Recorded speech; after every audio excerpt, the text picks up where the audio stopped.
Good morning all of you. 12th maths के अंतर्गत आज हम बात करने जा रहे हैं समतल का। वास्तव में समतल क्या है, उसकी पूरी प्रक्रियाओं को हम समझने का प्रयास करेंगे।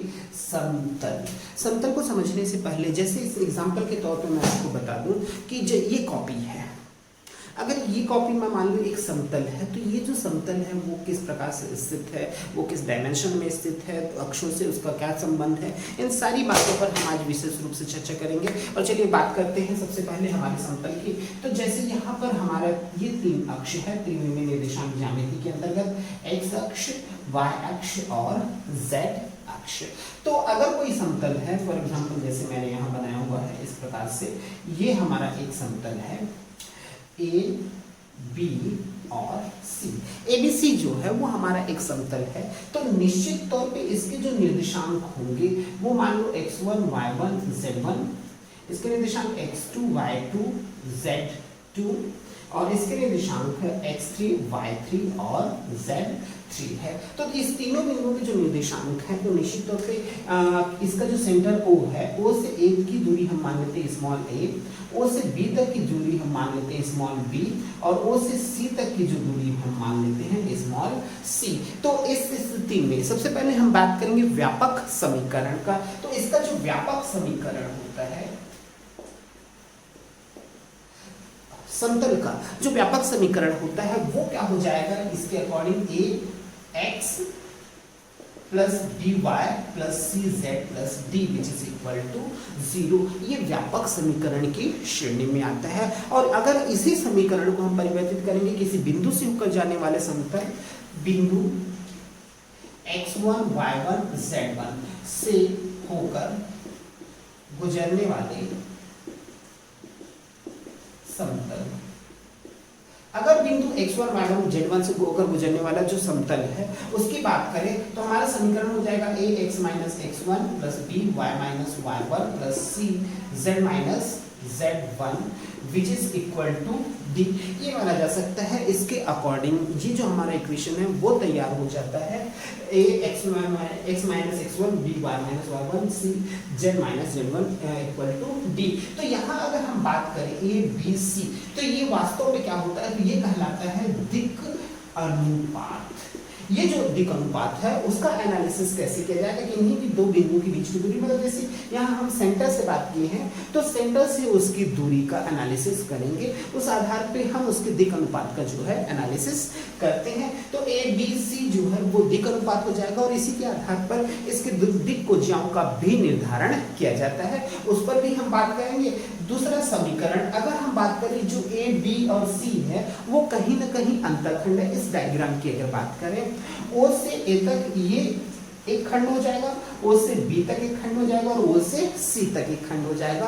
तो यदि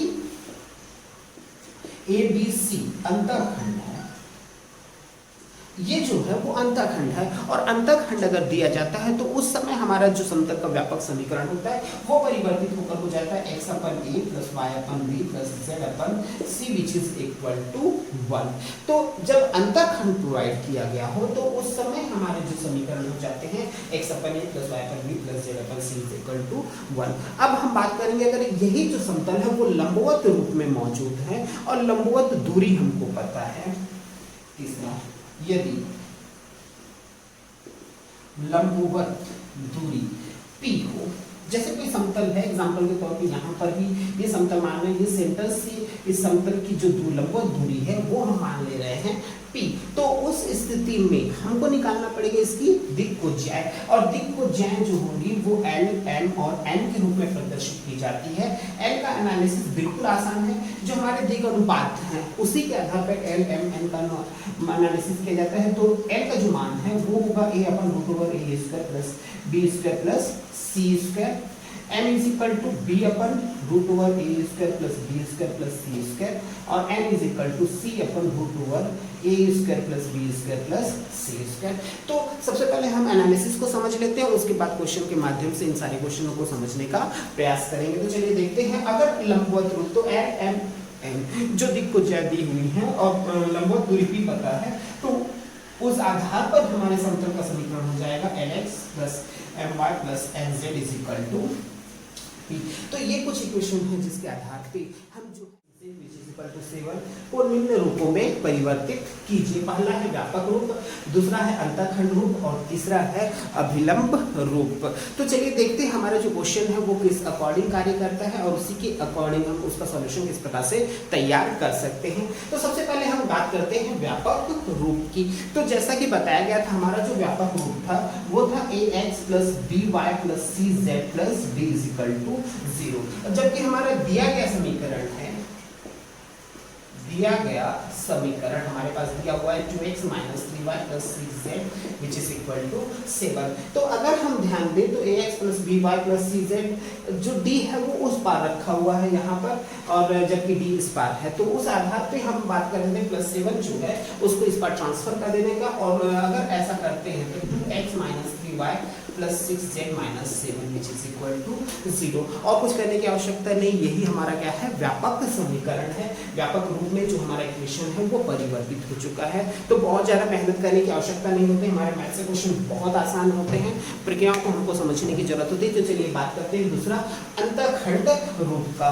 तो अब अंतःखंड रूप जो हमारा होता है वो होता है x upon a plus y upon b plus z upon c which is equal to 1। कहने का मतलब ये चीज है कि इस साइड क्या हो जाएगा हमारा 1 आना चाहिए। तो हमारा जो इक्वेशन है अंतःखंड रूप, आइए बात करते हैं अंतःखंड रूप में। तो हमारा जो इक्वेशन है 2x minus 3y plus 6z which is equal to 7 लिखा हुआ है।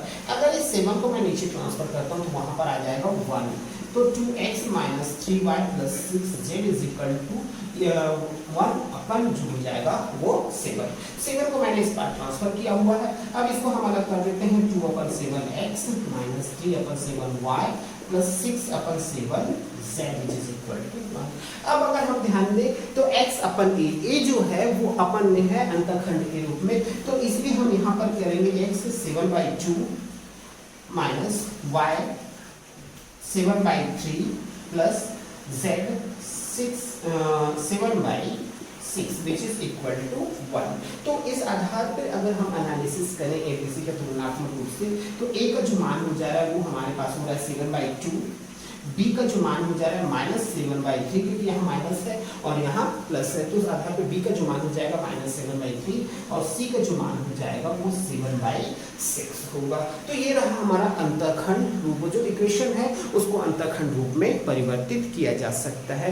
अब जो बात करते हैं हम अभिलंब रूप, तो अभिलंब रूप पर भी हमने बात किया हुआ है। तो अभिलंब रूप हमारा क्या था एक बार फिर से देख लेते हैं, nx plus my plus nz is equal to p इस रूप में है।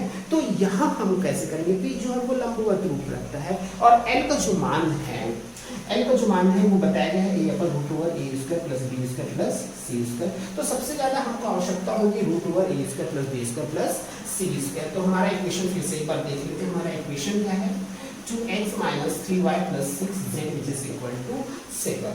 तो हमको आवश्यकता होगी root over a square plus b square plus c square. तो व्यापक समीकरण से अगर तुलना करें, जो हमारा व्यापक समीकरण था ax plus bx plus cz is equal to plus d is equal to 0 के अकॉर्डिंग a का जो मान है वो हमारे पास है 2, b का जो मान है वो हमारे पास है -3 और c का जो मान है वो हमारे पास है 6। तो इस आधार पर हम क्या करेंगे कि root over a square plus b square plus c square का एनालिसिस कर सकते हैं। तो चलिए देखते हैं किस प्रकार से करेंगे।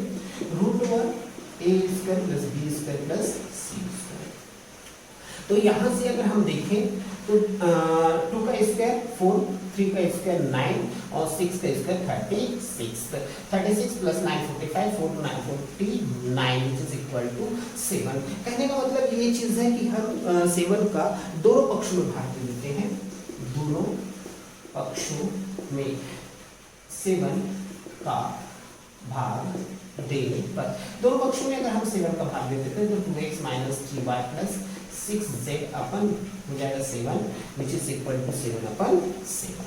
तो यहाँ से जो मान होगा वो 2x upon 7 minus 3y upon 7 plus 6z upon 7 which is equal to हो जाएगा 1। तो अगर हम तुलना करें nx plus my plus nz is equal to p के अकॉर्डिंग, तो यहाँ l का जो मान होगा वो हमारे पास होगा 2/7, m का जो मान हो जाएगा -3/7 और एल का जो मान हो जाएगा 6/7 और यहाँ जो लंबवत दूरी होगी वो हो जाएगी 1। तो इस आधार पर हमारे जो इक्वेशन होते हैं उनको हम सभी रूपों में, एक ही इक्वेशन को सभी समतलों के इक्वेशन के रूप में, चाहे वो व्यापक समीकरण के रूप में हो, चाहे अंतःखंड समीकरण के रूप में हो या फिर अभिलंब रूप में हो, उसको परिवर्तित कर सकते हैं।